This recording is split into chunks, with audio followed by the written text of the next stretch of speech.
안녕하세요. 반갑습니다. 반갑습니다.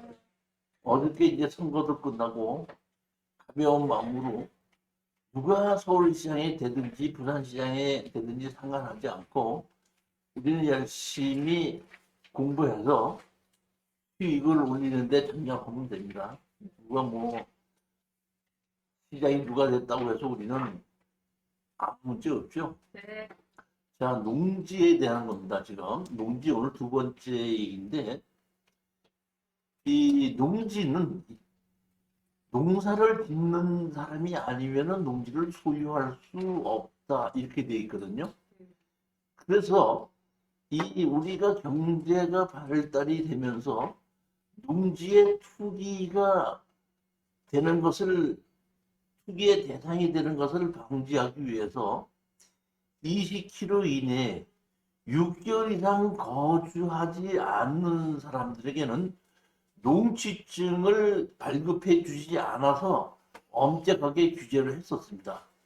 그런데 이 법이 다시 바뀌어서 어저께까지는 농사를 짓지 않았고 오늘까지는 농사를 짓지 않았지만은 내가 이 농지를 사면은 이때부터 내가 농사를 짓겠다는 약속입니다. 영농계획서를 제출함으로써 농지 취득 자격증명서를 발급해 주고 있습니다. 현재는. 그런데 이렇게 해서 농지를 사고 난 다음에 농사를 짓지 않으면은 강제적으로 그 농지를 팔게끔 법이 돼 있다 이런 얘기입니다. 그러니까 농업 경영에 이용하지 않는 농지에 처분을 명령할 수 있다 이런 얘기입니다. 이게 지금 오늘 제목이 그 얘기입니다. 그렇지만은 정당한 이유가 있을 때는 농지의 취득을 그러니까 농사를 짓지 않아도 되지만은 실질적으로 그 정당하지 않게끔 농지를 제대로 이용하지 않으면은 그 이용하지 않는 이러한 조건에 맞는다 그러면 이거는 강제적으로 농지를 팔게끔 했다 이런 얘기입니다. 그러니까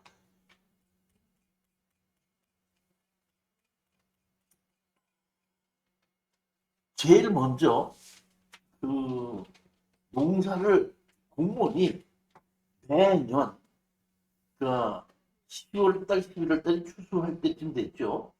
그때 그 공무원이 관할하는 곳에 가서 실질적으로 농사를 짓고 있는가를 다 보고 있습니다.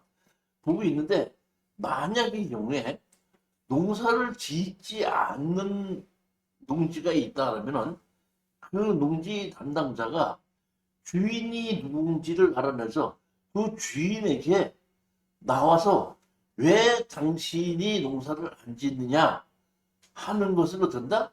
발제라는 청문 통지서를 보내게끔 됩니다. 그러면 그 받은 그 농지 주인이 청문 통지서를 받고 내가 이러이러한 이유 때문에 농사를 지금 못 지었습니다. 그래서 그 이유가 내가 갑자기 교통사고가 나서 입원을 했습니다. 내가 어저께 시장에 당선이 돼서 농사를 더 못 짓게끔 됐습니다. 또는 내가 군에 징집을 받아서 갑니다. 뭐 이런 식으로 정당한 조건이 있을 때는 유예를 해주지만은 그러한 정당한 조건이 없을 때는 농사를 지십시오 하고 얘기를 하게끔 되는데 일단은 왜 농사를 짓지 않는지를 알아내야 되기 때문에 먼저 와서 그 얘기를 답변을 해라고 송달을 보내는 거예요. 보내는데 그 사람이 보내서 와서 설명하라고 얘기를 했는데 오지 않지 않습니까? 오지 않으면 이렇게 공시송달 공고를 합니다. 공시송달 공고를 하고 공시송달 공고한 후에는 그러니까 다시 말하면 농사를 왜 안 짓느냐는 것을 소명할 기회를 줬는데 그 소명할 기회를 이제 써먹은 것이 됩니다.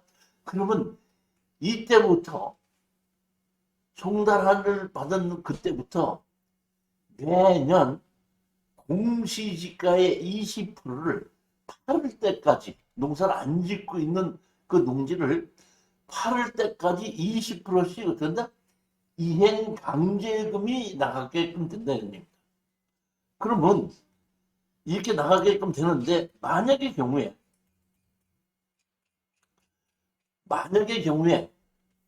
그 농사를 짓는 사람이 나왔다 이런 겁니다. 나와서 왜 농사를 안 짓습니까? 그러면 정당한 사유가 있을 때는 얘기가 되는데 정당하지 않은 사유, 제가 바빠서 농사를 못 짓습니다. 이러면 그런 정당한 사유가 아니죠. 그러면은 담당 공무원이 그러면 올해는 바빠서 못 짓으니까 내년에는 농사를 짓도록 하십시오. 하면은 예, 내년은 짓겠습니다 하고 약속을 하지 않습니까? 하고 그 다음 해 가서 보는 겁니다.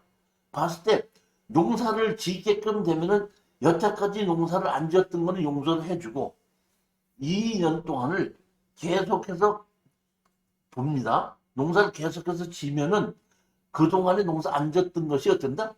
용서가 되는 거고 만약에 경우에 그 다음에도 또 봤더니 바빠서 농사를 못 졌습니다 했는데 그 사람이 더 바빠서 더 못 짓겠습니다.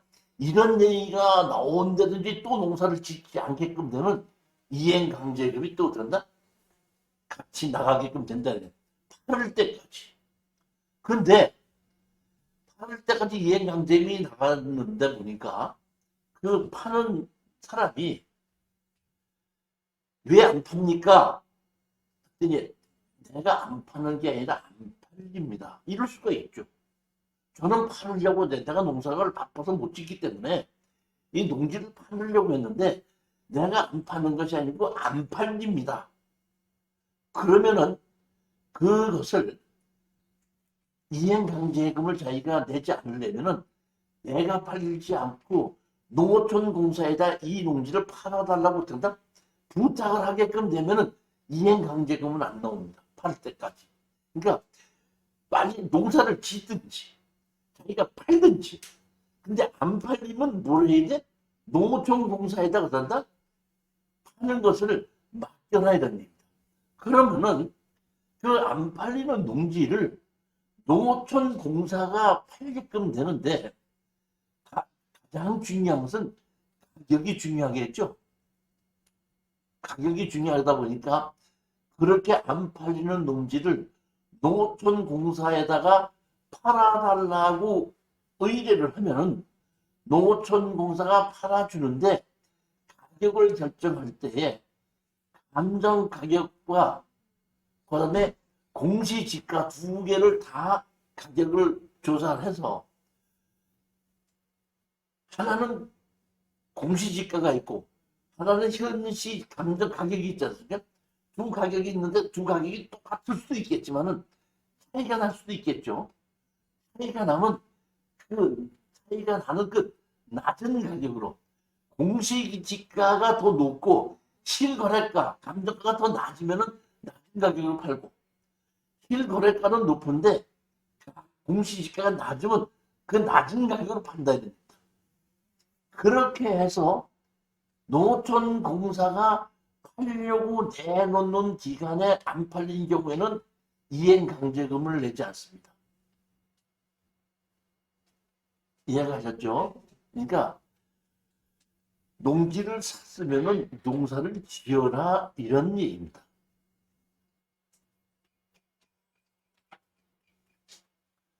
자, 이번에는 파트 3입니다.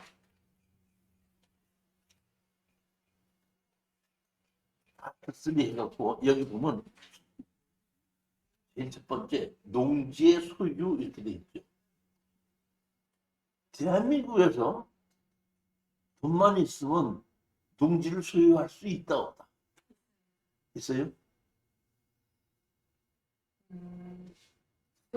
아니, 제 얘기했잖아요. 농사를 짓지 않는 사람은 농지를 소유할 수 없다. 그러니까 농사를 지을 수 없는 일반 법인, 공중 이런 경우에는 농사를 짓지 않기 때문에 그 이름으로는 농지를 소유할 수 없습니다. 이렇게 엄격했었는데 제가 먼저 시간에 조금 바뀌어졌다 그랬죠. 뭐냐면은 미성년자는 농사를 질 수가 없죠. 그 때문에 여태까지 미성년자는 농지를 소유할 수가 없었던 겁니다. 제 아시는 분이 상당히 이렇게 부동산 투자로 수익을 많이 올리셨던 분이에요. 저한테 와갖고 교수님 왜 그때 제가 우리 아들은 도대체 하는 일이 못마땅해서 죽겠는데 손자애가 괜찮은데 손자에다가 내가 이 농지를 좀 주고 싶은데 도대체 줄 방법이 없습니다. 이렇게 얘기를 하더라고요. 그러니까 아들한테 주는 게 아니라 손자한테 주고 싶은 거야. 왜 손자한테 주고 싶대? 아들내미는 말을 안 듣고 손자는 말을 잘 듣고 손자한테 주고 싶다. 근데 농지다 보니까 줄 방법이 없다는 거야. 그래서 제가 얘기했죠. 그런 거 없습니다. 줄 수 있습니다. 그랬더니 어떻게 하면 됩니까? 되길래 일단 농업법인 만드십시오. 그리고 그 산 농지를 농업법인을 나옵니다. 출자를 하십시오. 출자를 해놓고 그 농업법인의 주식을 손자한테 주십시오. 그렇기 때문에 지금은 보면은 이 농업법인이 농지를 갖고 있으면서 거기에 주식을 갖고 있게끔 되면 미성년자도 중중도 일반 법인도 농지를 소유할 수 있는 시대는 온 겁니다. 근데 소유는 하는 건 틀림없지만은 소유하는 건 틀림없지만은 그 농업법인이 농사는 짓죠. 농업법인이 gat아 있습니다. 그러니까 다시 말하면 그동안 소유를 못하게 했던 것은 농사를 짓지 않는 사람들이 농사를 못 짓게 했던 것인데 농사를 짓는, 그러니까 실질적으로 농사를 짓기만 한다면은 주인이 누구인지는 국가에서 관여하지 않는다는 것이 이 농지법의 정책이라고 보시면 됩니다.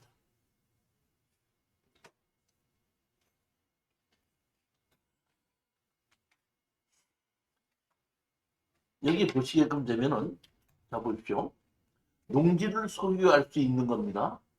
농지를 소유할 수 있다는 얘기는, 자, 농지를 소유하려고 하는데, 농지를 소유하지 못하게끔 하는 방법이 무슨 방법이죠? 그것이 뭐냐면, 자격이 없는 사람은 농지를 소유하지 못하게 하는 방법이 뭐냐면, 그게 농지 취득 자격증 공사예요. 그러다 보니까 농지를 자격이 없는 사람은 농취증을 해주지 않고 농취증을 해주지 않으면은 등기 이전을 못하는 거예요. 무슨 얘기? 그러니까 농취증은 뭐 하는 데서 써먹는다고요? 등기 이전하는 데 써먹는 겁니다. 그러니까 실질적으로는 농취증 없이 실질적으로는 거래할 수가 있죠. 그렇지만 등기는 만드는 겁니다. 즉 다시 말하면 여기에 나와 있는 이 얘기는 농취증이 필요 없이 등기를 할 수 있다 이런 뜻이에요. 무슨 얘기인지 아시죠? 국가나 지방자치단체가 농지를 소유하려고 할 때는 농지 취득 자격증명서 없이 소유할 수 있다 이런 뜻입니다. 이해가 되셨죠? 무슨 얘기인지? 학교나 공공단체, 농업연구기관 이런 경우에는 농지 취득 자격증명서 없이도 된다? 농지에 등기를 하게끔 해준다 이럽니다. 그 다음에 주말 체험 영농으로 목적하는 농지를 소유하는 경우에는 영농계획서를 제출해야 되고 농사를 지어야 되는 것은 맞습니다. 다만 뭐냐면 이것을 하면 농업인이 아닌데 농업인은 아니지만은 내가 농사의 목적으로 이 농지를 소유하려고 합니다.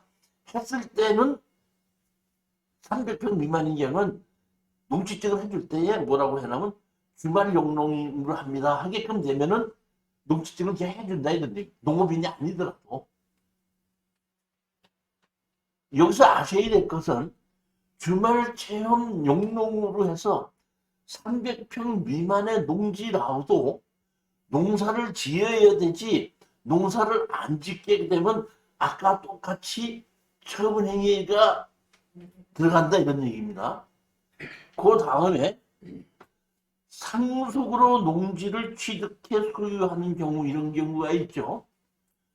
우리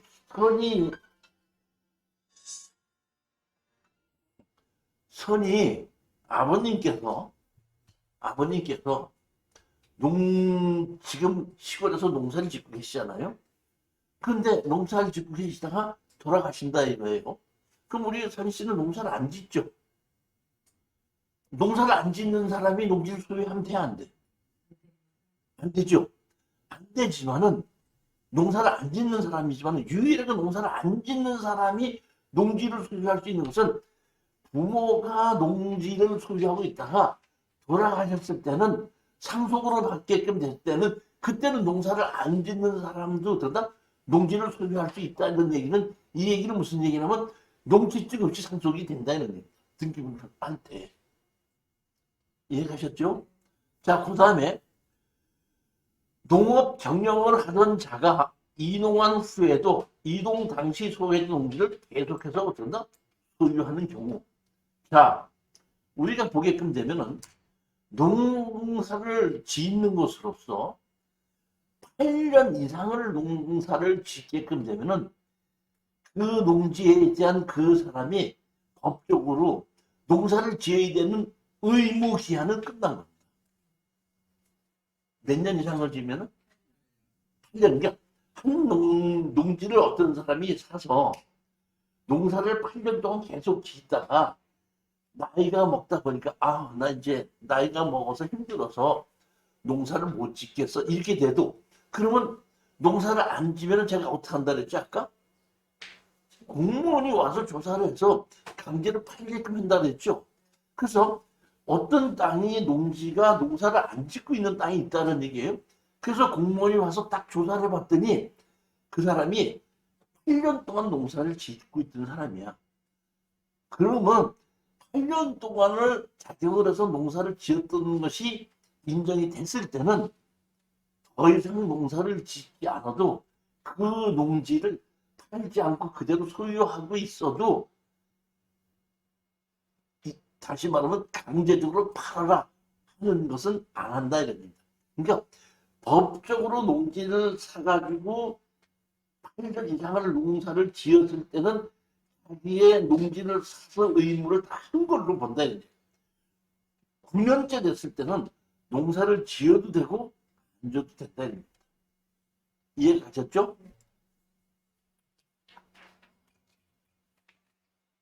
자, 그 다음 겁니다. 보면, 그 다음에는 뭐냐면,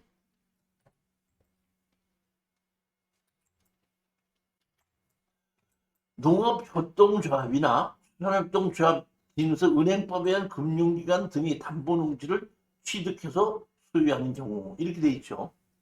이 얘기는 무슨 얘기냐면, 자 보십시오. 만약에 농협에서 농지를 담보로 돈을 빌려줬습니다. 돈을 빌려줬는데 안 갚으면은 농협에서 어떻게 해야 되죠? 그거를 농지로 어다 경매로 집어넣을 거 아닙니까? 경매로 집어넣으면은 다른 사람이 빨리 사가지고 가면은 돈을 대출해준 농협에서 손해가 없을 텐데, 2번 이상 유찰이 돼서 사가지 않으면은 돈을 빌려준 그 농협에서 손해를 볼 수 있지 않습니까? 그럴 때 그 농협에서 자기네들이 낙찰을 받아서 가지고 있다가 일반 매매로도 팔 수 있다 이런 얘기입니다.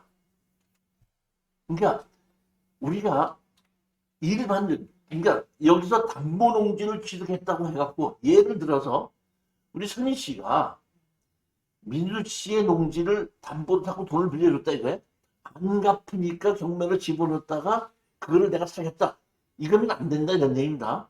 그게 아니고 정식으로 그 금융기관이 담보로 넣어서 돈을 대출을 해줬는데 개인과 개인관이 아니라 빌려줬는데 그것이 유찰이 됐을 때는 살 수 있다는 얘기거든요.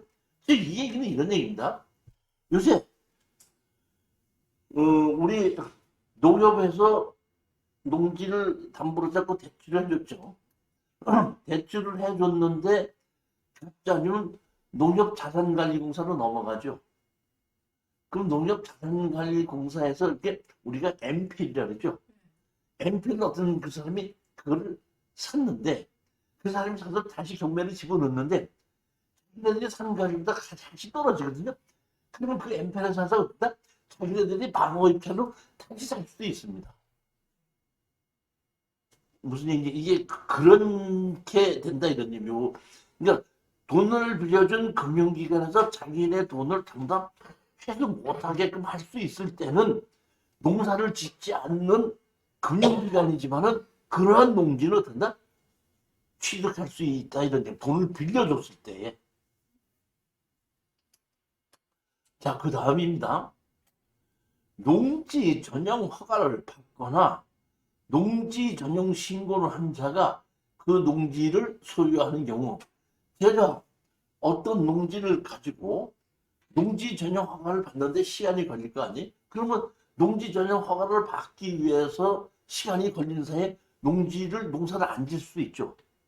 그러니까 농지 전용 허가를 받거나 농지 전용 신고를 하고 있는 동안에 농사를 안 짓고 하더라도 그 농지를 소유할 수 있다 이런 얘기입니다.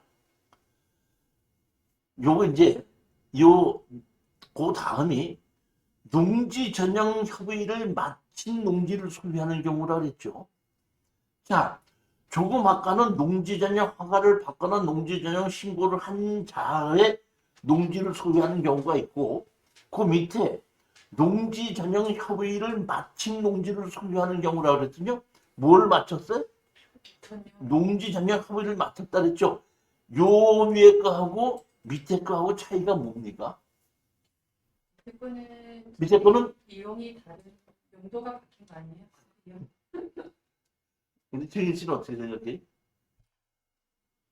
이게 대부분이 이거를 잘 모르는데 잘 들으십시오. 국가에서 또는 지방자치단체에서 어떤 땅을 농지인데 일종 일반 주거지역으로 만들어 놨죠. 일종 일반 주거지역으로 만들어 놨다는 얘기는 농지를 전용을 해서 집을 지을 수 있게끔 만들어진 것이 일종 일반 주거지역이죠. 그러니까 일종 일반 주거지역이라는 것을 결정하기 전에 여기를 농사를 짓지 않고 집을 짓는 땅으로 만들자고 협의를 했죠. 다시 말하면 도시지역에서 공업지역, 상업지역, 주거지역은 농지 전용 협의를 마친 농지이기 때문에 농지 취득 자격증명서 없이 거래를 해준다 이런. 사고 팔고 해도 상관없다. 즉 다시 말하면 우리가 지금 경매로 나왔는데 지목이 뭐야? 전이야. 지목이 전인데 용도 지역이 일종 일반 주거 지역이다 이렇게 나올 수가 있거든요. 그러면 일종 일반 주거 지역이다 그러면 농지 전용 협의를 마친 농지이기 때문에 농지 취득 자격증명서가 필요가 없습니다. 자, 그러면 농지 취득 자격증명서가 필요 있느냐 없느냐는 것은 어디서 결정하냐면 농지 담당자가 결정하는 거거든요. 자, 그러면은 법원에서 농지가 전답 과소한 농지가 경매로 들어오게끔 되면 경매를 진행을 시켜야 되는데 이게 전답 과손이다 보니까 농지 취득 자격증명서가 필요하냐 필요하지 않느냐는 것을 경매를 진행시키는 법원에서 해당 관청의 농지 담당자에다가 질의를 하게끔 됩니다. 여기 이러이러한 농지가 있는데 이러한 농지에 경매로 집어넣기 위해서는 농지 취득 자격증명서 필요하냐고 물어보면은 담당자가 여기는 일종 일반 주거지역이기 때문에 농지 취득 자격증명서가 필요 없이 어떤다? 진행합니다. 그러면은 경매계에서 법원에서 농지 취득 자격증명서 발급 조건 없이 경매가 진행이 되는 겁니다. 무슨 얘기인지 아시겠죠? 그런데 여기서 우리가 묘한 일이 일어납니다. 담당자한테다가 법원에서 질의를 했거든요. 일종 일반 주거지역인데도 불구하고 농지 취득 자격증명서를 발급받아서 제출하라 이렇게 할 수도 있죠. 그러면은 일종 일반 주거지역인데도 불구하고 농지 취득 자격증명서를 제출하는 조건으로 어떻게 한다? 경매가 진행되게끔 되면 그러면 농지증을 어떤다? 해 가져가야 됩니다. 그러면 우리는 어떻게 하냐면 일종 일반 주거지역인데도 농지증을 제출하라고 했으면 가서 여기는 일종 일반 주거지역이기 때문에 농지법에 농지에 해당하지 아니하므로 농지 취득 자격증서를 반려시켜 주십시오 하는 걸 해달라고 해서 그 제출해야 됩니다. 안 하면 안 됩니다. 무슨 얘기인지 아시겠죠? 자, 반대로 어떤 농지가 있는데 집이 하나 저도 있더라고요, 보면. 근데 봤더니 집이 뭐야? 무허가로 졌어요. 근데 법원에서 이 저기 뭐야 여기에 이렇게 있어서 전이 있는데 이렇게 집이 지어져 있는데 이거 농지 취득 자격증서 필요하냐고 물어봤더니 담당자가 잠깐 실수를 해가지고 집이 있고 뭐 하다 보니까 아 이거는 집이 있는 거기 때문에 농지 취득 자격증서가 필요 없습니다 하고 어떤다 답변을 하다 보면 이 경매법원에서 농지 취득 자격증서 없이 진행을 했거든요. 그럴 때는 진행 자체를 그렇게 했기 때문에 농지 취득 자격증서 없어도 어떤다? 그냥 등기 이전을 해준다 이런 얘기입니다. 이해 가셨습니까? 그러면 여기 보게끔 되면 아까 제가 얘기했던 것이 1종 일반 주거지역, 2종 일반 주거지역, 그 다음에 상업지역, 그 다음에 공업지역 이렇게 있고 녹지지역은 녹지를 만들어 놓는 거기 때문에 농지 전용 허위가 된 걸로 보지 않기 때문에 도시지역에서 녹지지역인 경우에는 농지증을 제출해야 됩니다. 근데 이거 말고 지구단위 계획이라는 걸 들어보셨죠? 지구단위 계획은 뭐냐면 그 땅 10만 제곱미터를 전체적으로 개발한다는 뜻이죠. 그러니까 그것도 뭐야? 농지 전용 허위를 얻는다? 마침 농지입니다. 이렇게 보시면 됩니다. 그래서 보면은 이것이 이제 조금 담당자마다 조금씩 다를 수가 있는데 처음에 지구단위 계획을 만들었을 때는 1종 지구단위, 2종 지구단위 이렇게 해서 1종 지구단위는 도시지역이고 2종 지구단위는 비도시지역이었는데 그 후에 지구단위 계획인 게 없어졌거든요. 그 예전에 이제 그 농림축산식품부에서 그 일종 일반 주거지역, 그러니까 일종 지구단위 계획이면은 뭐 언제도 되고 언제 이상에 했을 때는 뭐 되고 그 위에는 안 된다 이렇게 지금 얘기를 하고 있는데 제가 판단하기에는 그냥 지구단위 계획으로 결정돼 있다 그러면은 동치증을 해주는 것이 맞다는 겁니다. 그 다음에 보십시오. 그러니까 개발 계획이 확정이 된 건데 그 아까 위에 농지 전용 허가를 받다는 얘기는 땅 주인이 농지 전용 허가를 받아서 소유하는 경우라는 얘기고 그 밑에 거는 땅 주인이 아니라 그 땅의 지방자치단체에서 지구단위 계획으로 세워서 개발을 한다든지 그러니까 주거지역 상업적 공업적으로 만들어서 그런다 개발한다든지 할 때 땅 주인이 개발한다는 얘기 아니라 지방자치단체에서 개발한다는 뜻이고 그 위에 거는 땅 주인이 농지를 전용받겠다 이런 뜻입니다.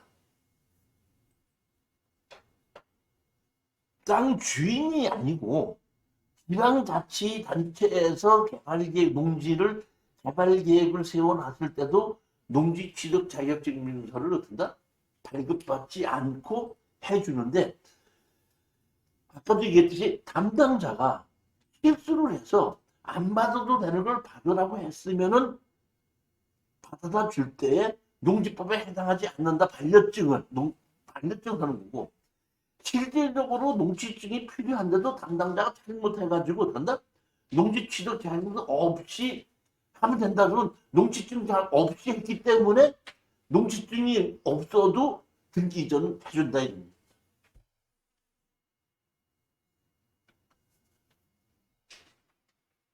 그 다음 건입니다.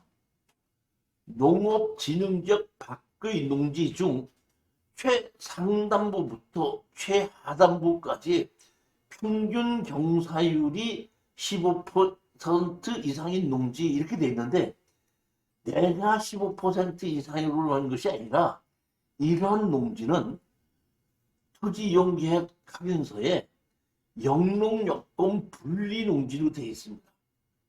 그러면 자 보십시오. 아까 이 농지를 살 때는 영농계획서를 제출한다 그랬죠. 그럼 농사를 지을 수 있는가 없는가를 보는 건데 여기 보면 영농여건 분리농지를 지었으면 지목이 전이라고 하더라도 농사를 안 지어도 법에 어긋나지 않습니다.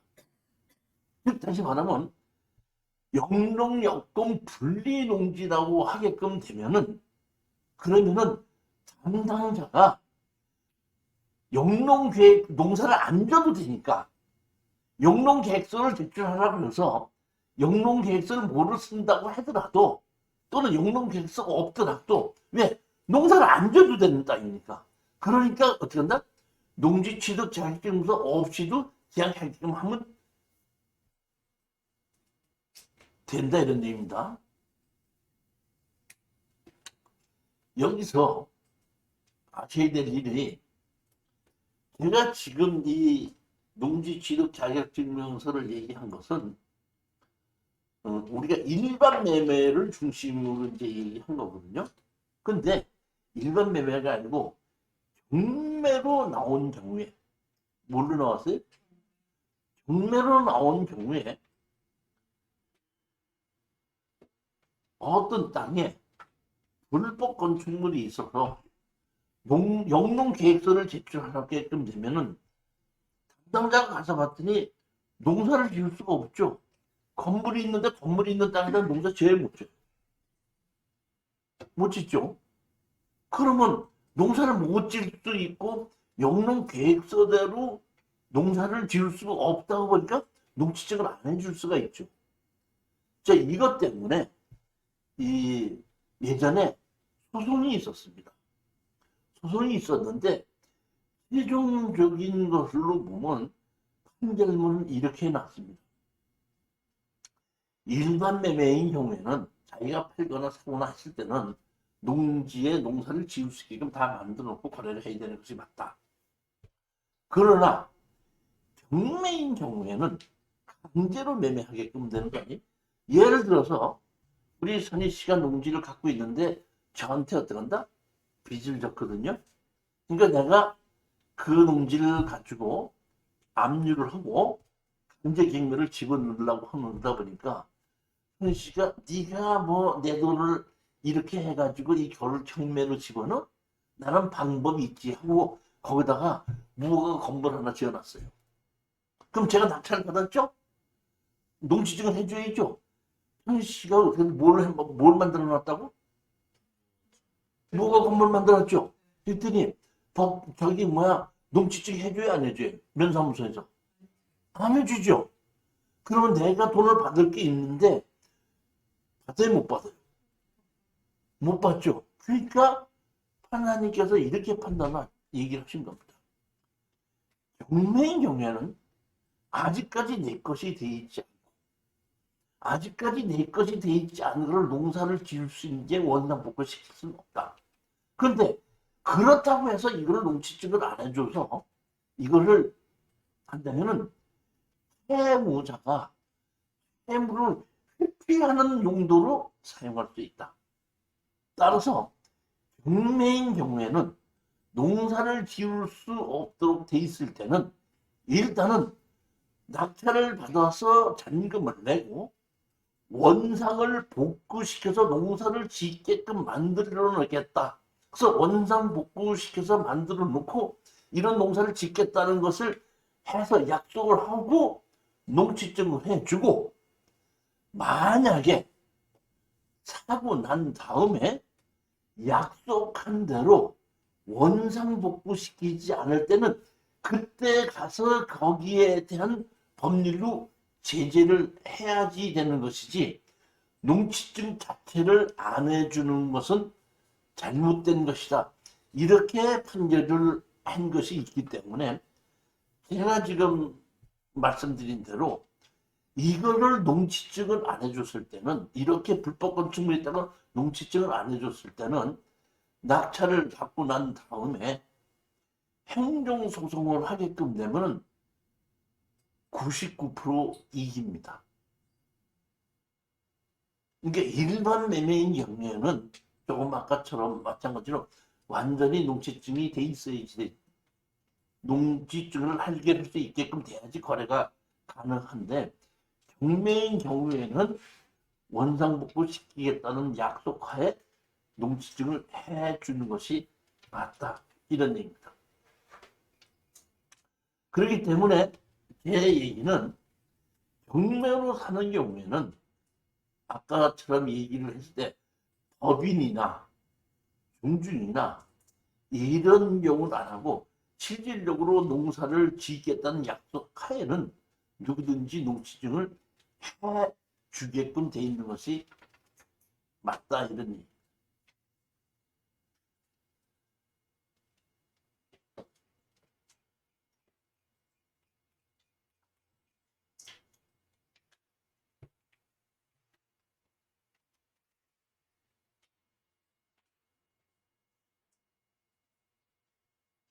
아까 농사를 안 짓는 사람이 농지를 소유할 수 있는 경우가 8년 이상 자격을 한 사람과 상속을 한 사람이죠.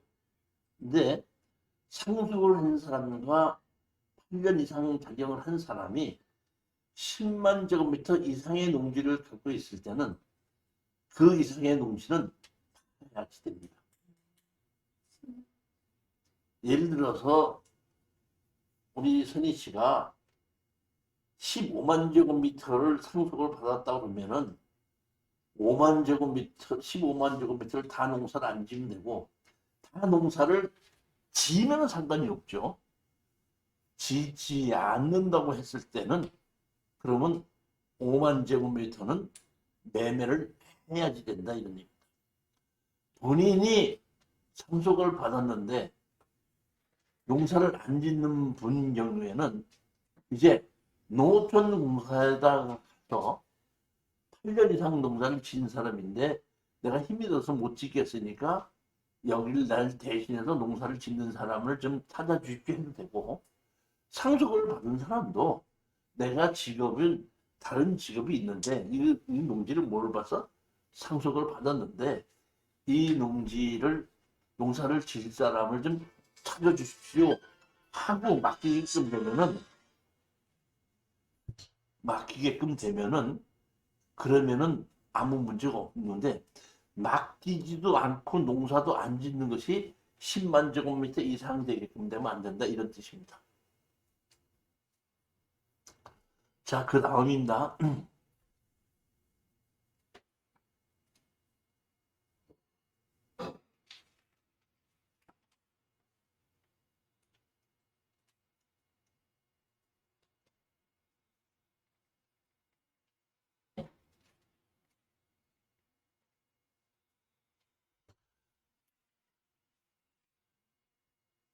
파트 이제 해갖고 농지의 위탁 경영, 농지의 위탁 경영, 임대차, 사용대차. 이 참 예전의 농지에서는 있을 수 없는 것인데 지금 법이 상당히 완화가 돼 갖고 정식으로 제가 얘기했듯이 농지를 법에 의해서 자기네들끼리 맡기고 몰래 소장 농식으로 하지 말고 법을 통해서 하게끔 되면은, 조금 아까처럼 제가 농어촌 공사를 통해서 맡긴다 그랬죠. 그러니까 이렇게 해서 위탁 경영을 시킬 수도 있고, 그 다음에 임대차를 줄 수도 있고 사용대차를 줄 수도 있는데, 그것을 어떤다? 법의 테두리 안에서 하라는 게, 단둘이서 하면 안 된다 이런 얘기. 법의 테두리 안에서. 즉 이게 무슨 얘기냐면 정부에서 농사를 짓는 사람들을 도와주고 있는데 농지를 소유한 사람을 도와줘야 돼, 농사를 짓는 사람을 도와줘야지. 짓는데 자기네들끼리 어떤다? 쑥덕쑥덕 해갖고 소장농을 주고 농업인에 주는 혜택은 농지 주인이 다 가져갈 수 있는 것을 막기 위해서 빌려줘도 되는데 법의 테두리 안에서 빌려줘서 농지를 소유한 사람과 농사를 짓는 사람을 구별해내겠다. 예전에는 무조건 못하게끔 했었는데 무조건 못하게끔 하다 보니까 음지로 스며들어서 몰래 하는 거예요. 그러니까 그렇지 않고 위탁 경영이나 임대차나 사용대차를 허용을 하긴 하되 법의 테두리 안에서 만들어서 주인은 따로 누구고 농사를 짓는 사람이 누구다 하는 것을 어떤다? 밝히게끔 만드는 겁니다. 임대차가 있고 뭐야? 사용대차가 있고 위탁경영이 있죠. 자, 위탁경영은 뭡니까? 다른 사람에다 맡기는 거죠. 그러니까 농어촌공사를 맡겨서 농어촌공사에서 어떤다? 다른 사람이 농사를 짓게끔 만드는 겁니다. 임대차는 뭐예요? 직접 농촌공사가 아니고 그냥 어떤다? 빌려줘. 당사자끼리 어떤다? 빌려줘도 된다는 당사자끼리. 그러니까 돈을 받고 빌려주는 겁니다. 사용대차는 뭐예요? 사용대차는 돈을 안 받고 빌려주는 겁니다. 위탁경영은 농어촌공사나 이런 데다가 어떤다? 맡겨서 내 농지를 어떤다? 농사를 질 사람은 어떤다? 갖다 주십시오 해서 논을 만드는 거고, 임대차는 나는 농지 주인이고 그 다음에 농사를 질 사람은 둘이 어떤다? 계약을 하는 겁니다. 계약을 해서 그 계약서를 면동사무소에다 보고를 하게끔 되어 있습니다. 그러니까 임대차, 사용대차인데 임대차는 1년에 10만 원 주십시오 하면 이게 임대차야. 근데 제가 우리 선희 씨하고 계약서 쓰면서 돈을 얼마 줘? 필요 없어, 기양해. 그러면 사용대차입니다.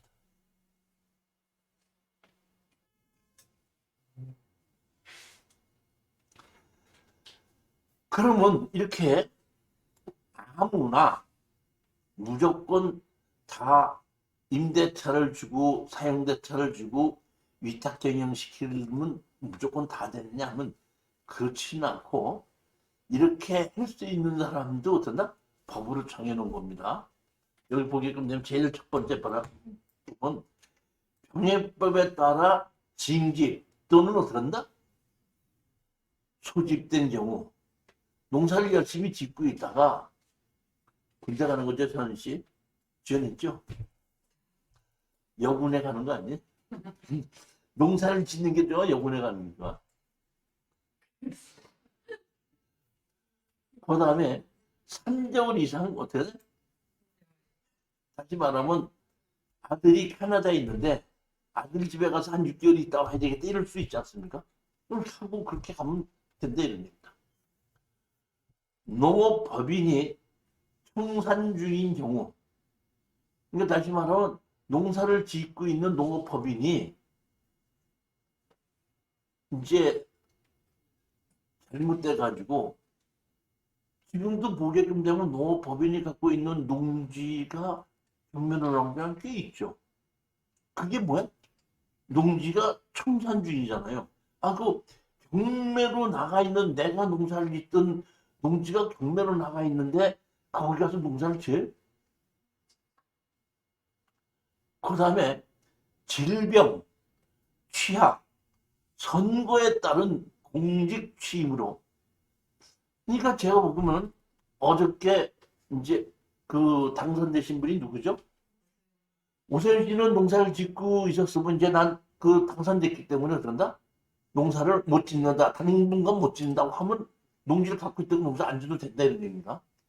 근데 떨어진 박영선 씨는 뭐 해야 돼? 농사 지어야 돼. 농지 이용 증진 사업 시행에 따라 위탁해서 어다 맡기는 경우.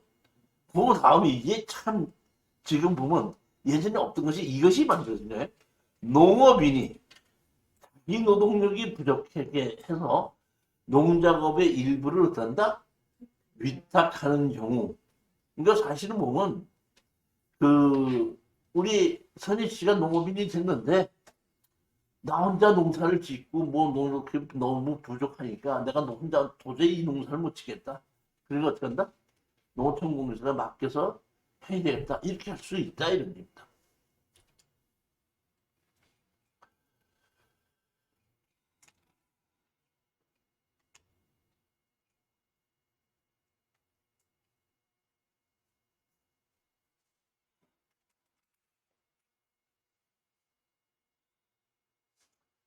아까 임대차나 사용대차라고 그랬죠? 그러면 농지 소유 제한의 예외 규정에 의해 취득한 농지를 임대차 또는 사용대차 하는 경우 농지 이용 증진 사업 시행에 따라 농지를 임대하거나 사용하는 경우 질병, 취직, 취약, 공직책임 등 사유로 농업 병론을 할 수 없는 사람이 농지를 임대하거나 사용하는 경우 60세 이상이 되어 더 이상 농업 경영에 종사할 수 없게 된 사람의 농지 중에서 자격 기간이 5년 이상 넘은 농지를 임대하거나 사용되는 경우 아까 8년 이상을 해야지 원칙인데 8년을 하지 못하면 못 채우는 사람인데 주인이 60세 이상이 돼서 힘들다 하면은 이것도 사용대차나 위탁경영할 수 있게끔 해준다 이런 얘기입니다.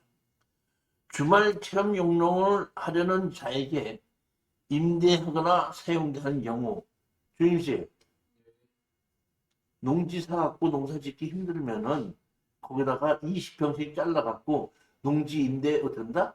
주말 농장 빌려줍니다.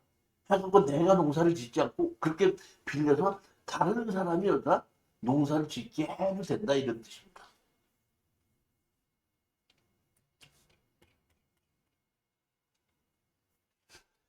그 다음에 보시죠.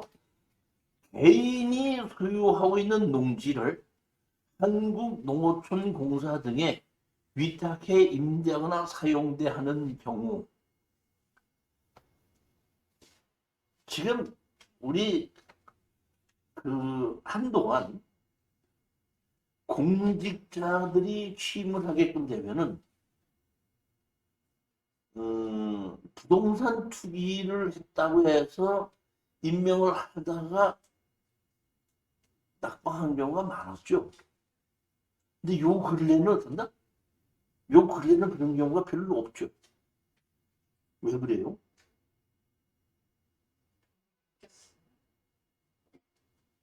다시 말하면 부동산 투기를 막겠다.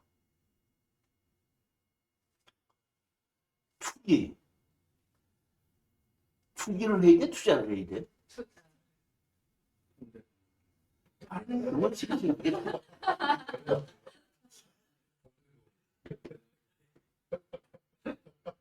정답은 아니 그러면 투기와 투자의 차이점이 뭐예요? 준희 씨가 하면 투기고 선희 씨가 하면 투자. 맞아요, 틀려요? 민수 씨가 하면은 투자. 선희 씨가 하면 투기. 맞아요, 틀려요? 지금 부동산 투기 맞겠다고 그랬잖아요. 저 사람이 하면 투기고 내가 하면? 저는 이렇게 해요. 부동산 사는 것이 범죄 행위예요.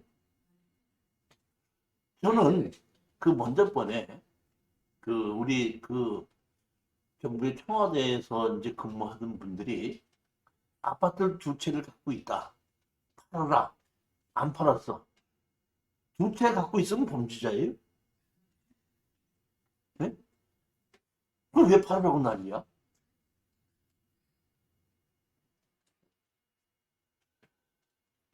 제 얘기는 뭐냐면 이번에 임대차법을 만들었죠. 부동산 3법을 해서 재계약을 할 때 5% 이상을 올리지 못한다.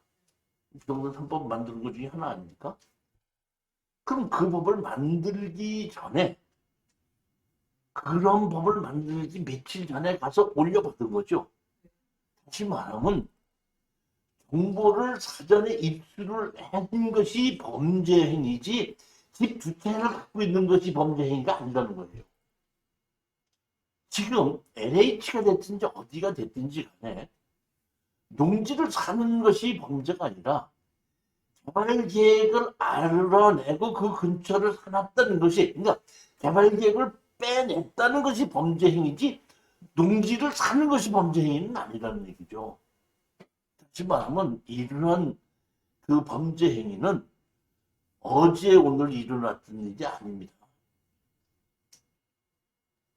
저는 부동산 투자를 하고 여러 번 동안 오랫동안 강의한 사람으로서 어디가 개발되니까 저를 통해서 이쪽으로 된다 투자를 하게끔 좀 해서 투자할 사람 모아달라 이런 얘기를 제가 많이 들었었지만은 한 번도 제가 여러분들에게 그동안 강의하면서 그런 법을 내가 알아내가지고 여기를 투자하라고 한 적 한 번도 없습니다.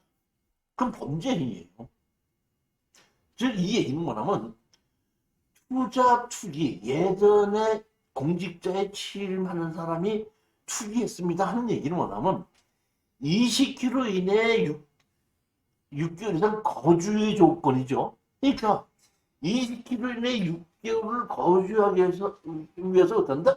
전입을 가짜로 해놓고 6개월 해놓고 사놓고 난 다음에 다시 전입을 했기 때문에 그게 뭐냐 하면은 전입신고를 위장으로 했기 때문에 그것이 범죄이기 때문에 투기가 되는 거예요. 그런데 지금은 별로 그런 것이 없죠. 왜? 20km 이내에 6개월이라는 것이 없어졌어요. 그러니까 단순하게 농지를 샀을 때 농사를 짓느냐 안 짓느냐거든요. 제가 제주도 농지 사갖고 비행기 타고 가서 제주도 가서 농사 지면 돼, 안 돼? 됩니다. 되죠? 그러면 내가 제주도를 가서 비행기 타고 농사를 지면은 농사 지어서 버는 돈과 비행기 값하고 어느 게 더 돈이 남아? 비행기 값이 더 들어가죠. 그러니까 사실은 내가 농사를 져서 수익은 없죠. 그렇지만 내가 비행기 타고 가서 농사를 짓는다는 얘기야. 그러면 법규 어긋난 건 아니라는 게. 왜? 나는 비행기 값이 들어간다고 하더라도 나중에 5년만 지나고 나면은 현재 가격보다 올라갈 것 같아 하니까 나는 법에 의해서 나 비행기 타고 가서도 난 농사를 짓겠다. 그런데 5년 지났더니 안 올라가면 비행기 값 날아가는 거예요. 근데 이런 거를 가지고 투기라고 얘기하면 안 된다 이런 얘기죠. 이거도 투기라고 하면 안 되지 않느냐 이런 얘기죠. 투기가 뭐냐면 법을 어기는 것이 뭐야? 투기다. 저는 그렇게 판단합니다. 법을 어기는 것이. 농지를 사는 것이 범죄가 아니라 법을 어기면은 문제가 되고 법을 어긴다는 얘기는 지금처럼 예전에는 20km 이내 6개월을 어기는 거였었고 지금의 범죄와 투기는 개발 계획을 사전에 몰래 빼내는 것 이것이 범죄라는 겁니다. 개인이 소유하고 있는 농지를 한국농어촌공사 등에 위탁해서 임대하거나 사용되는 게 아무 문제가 안 되거든요. 다시 말하면 저는 이런 의미입니다. 어떤 사람이 장관이 되려고 했는데 내가 어떻게 한다? 농지를 2,000평을 샀어. 2,000평을 샀는데 내가 범죄가 되지 않으려면은 정식으로 농어촌공사에다 가서 바뀌어서 내가 이걸 사긴 샀는데 아까 나 혼자서 노동력이 부족하니까 이걸 농사를 질 사람을 건다? 찾아주자고 농어촌공사를 통해서 맡겨놨다면은 제가 보기엔 그건 범죄가 아니라는 얘기예요. 근데 뭐가 범죄는 그 사람이 거기에 그 근처가 개발될 거를 알고 농지를 사놓고 그런 식으로 맡겨놨던 그건 범죄다. 그러니까 지금 가장 중요한 것은 그렇게 개발이 되는 것을 알아냈느냐 안 알아냈느냐인데 그걸 그 사람 머릿속에도 들어가 볼 수 없다 보니까 그걸 알고 샀는지 모르고 그냥 샀는데 올라갔는지 그건 모르잖아요. 왜냐하면 자 보십시오. 이게 진짜 있었던 얘기입니다. 이 이명박 정부 때 얘기입니다. 우리 수강생 한 분이 저한테 왔어요. 교수님, 왜요? 제가 제 친구한테 돈을 한 7천만 원 정도를 빌려줬는데 얘가 돈이 없다 그러면서 못 갚는다 그러면서 내곡동 땅 맹지를 전을 하나 주면서 이걸 좀 이걸로 대신해 줄 수 있겠냐 그래서 자기가 알아봤더니 한 4천 5천 정도 가는데 팔릴 겁니다. 지금 팔아야 됩니까? 나한테 물어보는 거예요. 자기가 돈 빌려준 거 얼마 빌려줬다고? 7천. 근데 자기가 가서 매매를 하려고 봤더니 알아봤더니 얼마라고? 4천에서 5천이고 맹지에다가 개발 제한 구역이기 때문에 거래도 없고 잘 안 팔린다 이런 얘기예요. 이거를 팔아야 되는 저한테 물어보는 거예요. 제가 얘기했죠. 친한 친구니까 돈을 빌려줄 만큼 친한 친구 아니냐. 난 담보도 없이 빌려줬다는 얘기는 친한 친구 아니면 담보도 없이 빌려줘요. 근데 그 사람이 처음부터 띄어먹으려고 한 것이 아니라 하려고 했는데 도저히 안 되다 보니까 내가 너한테 미안하니까 내가 가지고 있는 건 하나밖에 없으니까 그 근학도 가져가라고 얘기하니까 내가 생각하기에는 그거 저기 뭐야 그 근학도 받는 게 좋겠다. 그냥 받고 그대로 해라 했더니 알았습니다. 받고 갔거든요. 6개월 있다가 저기 뭐야 개발적인 그 풀어서 보금자리를 만들면서 그거 2억 몇천 받았어요. 와. 아 그러면 그 사람이 그 소식을 알고 받은 거야 그냥 받은 거야. 그게 범죄야? 2억 천 얼마 받았어요 그거. 그럼 뭐 그럴 수도 있다 이러지. 그럴 수도 있다 근데 그렇지 않고 알아내서 사줬다고 했을 때는 범죄이지만은 지금처럼 그런 식으로 억지로 자기가 살려고 한 것도 아닌데 억지로 떠넘겨 받아서 그렇게 될 수도 있지 않냐 이러니. 그거 범죄는 게 아니지 않냐 이러니. 그렇죠? 상속으로 농지를 취득해 농업 경영을 하지 않는 자의 소유 상한을 초과한 농지 8년 이상 작용한 후 인용한 자의 소유 상한을 초과한 농지를 임대하여 사용하는 경우 아까 10만 제곱미터라 그랬죠? 하는 것을 또는 상속으로 농지를 취득한 사람이 자기가 농사를 못 지니까 저기 뭐야 농촌공사에다가 통해서 농사 짓는 사람을 맡긴다든지 8년 이상을 농사를 지었는데 내가 도저히 힘들어서 또 못 짓겠다고 했을 때 그 농지를 맡겨서 농사를 짓게끔 할 수 있는 것이 농지의 위탁견형, 임대차, 사용대차 이렇게 만들어서 합법적으로 농지를 빌려줄 수 있는 길을 터놨다 이런 얘기입니다. 만약에 빌린 다음에 내가 팔 때 돈을 받아야 되나 그냥 뭐 팔아도 상관없나? 아니 그러니까 그 조건하에 내가 지금 농어촌공사를 통해서 지금 빌려주게끔 되면 농어촌공사에서 농사를 짓는 게 아니거든요. 농어촌공사에서는 농어촌공사 게시판에다가 이러이러한 농사를 지을 사람 하면은 모집을 하면 그 오면은 농어촌공사에서는 계약을 시켜줘. 중간에서 계약을 시켜주고 계약을 시켜주면 중개 수수료를 받듯이 농어촌공사에서 수수료 받아요. 무슨 얘기냐? 그럼 그 계약 기간이 있지 않습니까? 팔고 살 때 우리가 내가 주택을 팔고 살 때 전세를 주고 있으면 전세가 지금 얼마에 들어가 있고 계약 기간이 얼마다 하는 걸 알고서는 매매하는 거 아닙니까? 똑같이 우리가 내가 농지를 샀는데 농지를 농어촌공사에다 맡겼다가 주간에 팔 때는 지금 이익은 농어촌공사에다 이렇게 맡겨서 누구누구가 농사를 지금 짓고 있고 년 얼마씩을 받고 있다. 그리고 그 사람하고 계약이 언제까지 돼 있다는 걸 얘기를 하고서 팔고 사야지 되는 거죠. 근데 거기 농어촌공사에 맡겼는데 농어촌공사가 중개를 맡으면 농사가 없어서 못했다. 그런 경우 그러면 그 농사를 안 지은 경우에 문제가 되나요? 아니 농어촌공사에다가 맡겨갖고 농사를 짓든지 안 짓든지는 그런 상관이 없죠. 내가 농어촌공사에다 맡겼는데 농어촌공사에서 농사를 질 사람을 찾고 있는데 안 나왔어. 근데 이제 내가 어떤다? 다른 사람 찾아갖고 팔겠다. 아무 상관없어요, 그거는. 밥 먹으면 배부르고 술 먹으면 취한다 이런 거 물어보지 마. 자, 농지 임대차 보호. 그러니까 지금 보면 농지 위탁 변경을 했죠? 임대차도 되고 사임대차도 되죠? 그러면 그렇게 해주는 것을 법으로 만들어 놨으니까 법에 의해서 빌려주고 빌리는 사람의 어떤다? 원칙이 정해져 있기 때문에 농지 임대차 보호에 관한 법이 생겨난 거예요. 그러니까 10분 쉬었다가 이 농지 임대차 보호법에 대해서 제가 설명을 드리도록 하겠습니다. 10분만 쉬기로 해요.